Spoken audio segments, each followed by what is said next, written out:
नमस्कार दर्शको, D news मध्ये आपलं सहर्ष स्वागत आहे. आता आपल्यासोबत जोडलेले गेले काँग्रेसचे नेते बंटी पाटील साहेब. साहेब नमस्ते. नमस्कार. आज करवीरमध्ये या जिल्हा परिषद मतदारसंघाच्या प्रचारासाठी शिंदेवाडीमध्ये आला असता अत्यंत चांगला प्रतिसाद काँग्रेसच्या कार्यकर्त्यांचा आहे. कारण की करवीर तालुका बोंद्रे दादांपासून पीएन साहेबांच्या पासून हा तालुका काँग्रेसला मानणार आहे.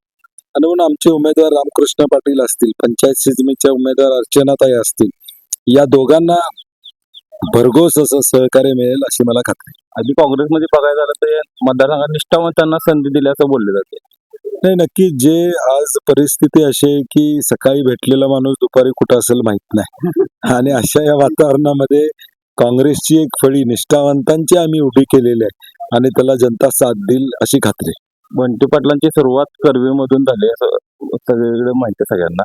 तर याच्याबद्दल करवीरचा बालेकिल्ला अबाधित आहे असं वाटतं का तुम्हाला? नाही, प्रयत्न आपण केला पाहिजे. कारण की मतदारसंघ बदलल्यानंतर वेगवेगळ्या गोष्टी घडल्या, परंतु शेवटी ज्या करवीर तालुक्यानं मला मोठं केलेलं आहे, ज्या करवीर तालुक्यानं पहिल्यांदा मला आमदार केलं करवीर मतदारसंघानं, त्या लोकांचे माझे ऋणानुबंध हे आज सुद्धा राहिलेले आहेत.